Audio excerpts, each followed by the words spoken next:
Hi guys, this is Binika and I'm going to explain to you the difference between adapting and evolving. And why? Why do you need to know this difference? Especially in today's businesses, these two terms are used so interchangeably and loosely. If a company is implementing some sort of continuous improvement process or a lean approach, they kind of go adapt or evolve, or they use these terms so easily and so interchangeably. It's very hard to know the difference between those two things, and what is it that they actually meant when they said evolve or when they said adapt, and how do they differ. And this difference, I don't think most of the executives also know this, what is the actual difference between these two.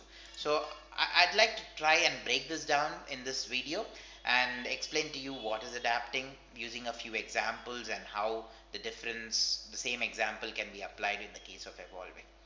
So to change something, and both evolving and adapting are dealing with change. So to change something or to align something to the current environment to suit a purpose better is nothing but adapting. Okay. So in this case, the elements don't change. Okay. So we've got the environment, we've got the purpose, and we've got a few elements in ensuring that the purpose is met in a particular environment. So this is, and if that is improved, that is called adapt. Let's take an example. It is best explained using, say, let's go into a time where we don't have. Let's go into a timeline where we don't have any of these advanced technologies. Let's go to a king's period, and even in that king's period, let's go to a time where most of the letters are written on a parchment, animal skin, and they use ink dyes, vegetable or fruit dyes to write most of the letters in some sort of alien language. And they used to scroll it and give it to an individual, where the person actually travels by foot and delivers it to an intended person. The king, there's so many issues that could come in this particular process. The person's traveling by foot means it's going to be very slow, and the person may or may not be skilled. There's advantages and disadvantages with skills. If the person is skilled, he could read the information in that parchment and use it for his own means, or not even deliver this, and may have conflict of interest, or may uh, the confidentiality of that parchment might be tampered. There might be some security issues when, if that parchment is detailing a new military equipment, and if that message is actually captured by an unintended enemy. So there's so many different things. Apart from that, there's a lot of resources that go into it, a lot of wastage. And how would an adapted version look in that instance? We could have that individual be trained into, the delivery person could have a designation, a particular position called delivery person, and he would basically be trained and purpose driven. you know his goal in life itself is to deliver king's messages to the intended persons in a particular way, in a proper way. So you've given a purpose to a person, and then all of a sudden you train that person in, some sort of defense arts, so that he can ensure that he doesn't get captured by enemies, and train the person to know the terrain. How can he take advantage of the terrain's advantages and disadvantages, so that he doesn't consume too many resources, and he's very quick in delivery, he's really fast, he can jump trees, whatnot. Okay, so you've made a skilled person out of that delivery boy.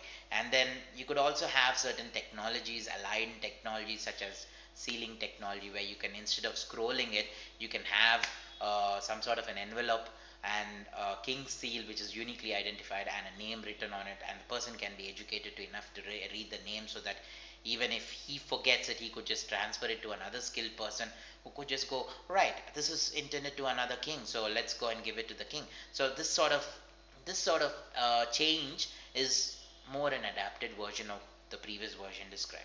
So this is adapting.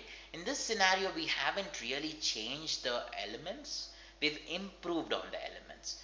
We've used the same human being, we use the same parchment technology. At the most, we've used a little bit of element of envelope technology with a seal in place, which is not really difficult, because seals existed a lot of for a purpose of security or protecting confidential information. But this is an adapted. How would an evolved version look like?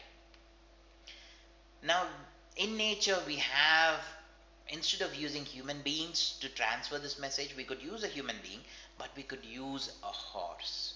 A horse travels much faster and quicker, and it's much more convenient by going through a horse, traveling on a horse. So we can have this human being to actually, instead of training this human being's purpose throughout his lifetime to send this message, they could basically travel by a horse. And a human being at the most can travel at about 12 kilometers per hour, but a horse can travel about 50 to 60 kilometers per hour at its speed. And I'm talking average speeds of 30 kilometers to 6 kilometers. It's just 5 times faster and quicker.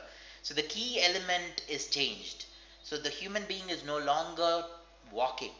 A horse is used in the entire process to serve the purpose much better. And this is called evolving.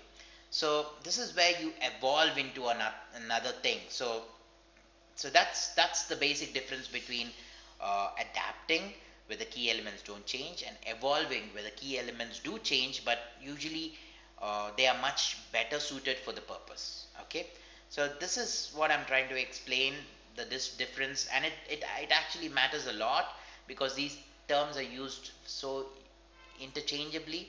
It's kind of very skeptic when they say, when there's adapting, it's almost related to cost cutting or job cutting, or that sort of a thing. It's not. And when they go evolving, it's actually they're changing the complete business process. And a lot of companies have failed and destroyed themselves when they don't evolve, and